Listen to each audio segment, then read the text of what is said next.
Tere! Minu nimi on Diana Poodel ja täna räägime andmetest internetis. Millest juttu tuleb selles tunnis on see, et kuidas andmed interneti satuvad, milliseid probleeme võib andmete jagamine tekitada ja kuidas enda andmeid turvaliselt hoida. Alustame siis sellest, et kuidas andmed interneti satuvad. Ega nad sinna ju mingi maagilisel viisil ei ilmu, ikka kuidagi keegi peab nad sinna panema. Ja esimene asi on see, et me jagame ise oma andmeid päris lahkelt igale poole. Nimi, telefon, e-post, aadress, sünnikuupäev, pangakaardi info. Te võite mõelda, et mina sellist infot küll ei jaga, on ju. Aga mõtleme, ma arvan enamikel teist on Robloxi konto. Nii, lähed Robloxisse, mis ta kõigepealt küsib? Sünnikuupäeva. Ma ei tea, panite õige, ei pannud õige, viimasel ajal vist ta soovib ID-kaarti, et vanust kontrollida suisa. Aga okei, lähete sisse, mõtlete, näed, ei jaganudki ühtegi andmed. Aga seal sees ta ju küsib kohe järgmise asjana, et anna oma e-post või telefon, et sa kontot ära ei kaotaks. Võib-olla tahad mingi hetk Robuxeid osta, siis sa paned juba oma täisnime, paned oma pangakaardi info. Ehk siis niimoodi väikeste sammude haaval andmed kogunevad. Teine koht, mis on see, et Eesti on e-riik, see tähendab, et meie andmed on kõik internetis. Kus koolis sa käid, kus kohas sa elad, kes on su vanemad, vennad, õed, kui sa tööle lähed, kui palju sa palka saad, kus sa tööl käid, milline auto sul on ja nii edasi ja nii edasi. Kõik need andmed on internetis, jah, me loodame, et hästi kaitstud, aga need on seal ja mõningad andmed on ka avalikult, mida saab igaüks kontrollida. Siis on veel see, et teised postitab meie kohta, et näiteks check-in'id koos sõbraga, tagita foto peale ära, mainid teda oma postituses ja niimoodi tekivad ka infokillud. Ja muidugi ärme unustame küpsiseid. Ja ma ei räägi neist šokolaadiga doominodest, ei räägi. Ma räägin nendest küpsistest, mis on seal veebilehtedele, et luban küpsised. Need küpsised on tegelikult väikesed koodijupid, mis annavad võimalust sinu interneti käimisi kaardistada ja nende põhjal näiteks sulle reklaame ette sööta ja need on ka päris olulised andmekillud. Nii, aga milliseid probleeme siis see andmete jagamine võib tekitada? Häda on selles, et kurjategijad armastavad andmeid. Nad tõsiselt armastavad andmeid. Ja nad koguvad neid andmeid, nad müüvad neid andmeid, nad ostavad neid andmeid.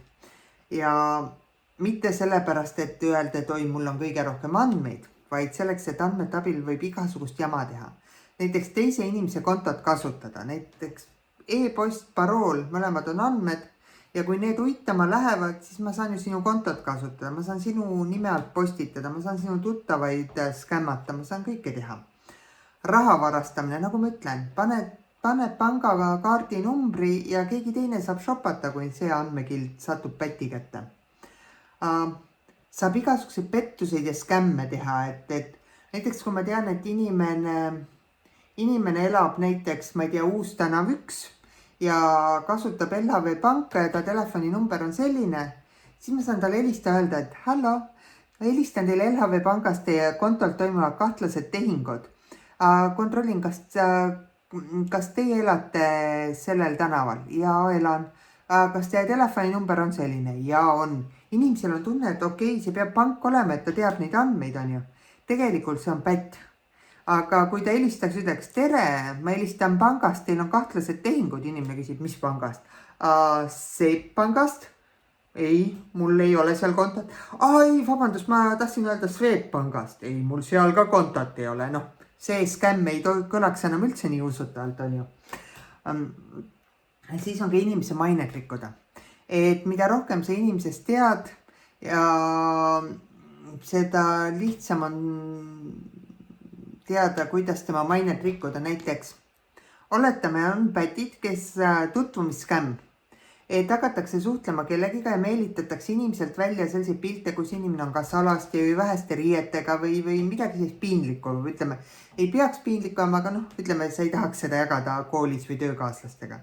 Ja samal ajal püütakse inimese kohta võimalikult palju andmeid saada. Ja näiteks inimene ütleb, et või saab kuskilt teada, et ta näiteks õpib selles koolis või töötab selles firmas. Siis on kohe võimalik välja pressida, et aga ma saadan sinna need pildid, kui sa ei maksa mulle, on ju. kui ta ei teaks seda infokildu, siis oleks palju raskem mainet rikkuda, sest valeinfot levitada, sest heas vales peab killuke tõtt olema, seega mida rohkem ma inimese kohta tean, seda rohkem on ta kohta võimalik ka valeinfot levitada. Pahavara arvutisse sokutada, et näiteks ilmselge on see, et mulle meeldivad tiigrid, on ju? Ja seega, kui see infokild on minu kohta teada, näiteks kuskil ma olen maininud, et mulle meeldivad tiigrid või küpsistaabil on selgitatud välja, et ma käin väga tihti, ma ei tea, erinevatel veebilehtedel tiigri uudiseid lugemas, siis saab mulle ju mingi lingi, tiigrid on väljasuremisohus, mul tekib kohe paanika, klikk, aga tegelikult see klikk on hoopis mingile veebilehele, mis ma sokutab pahavara. Inimest saab jälitada, kui ma tean, kus inimene käib, kes ta sõbrad on, kus ta koolis käib, kus ta tööl käib, jube lihtne on jälitada, on ju, kui mul on mingi halb kavatsus.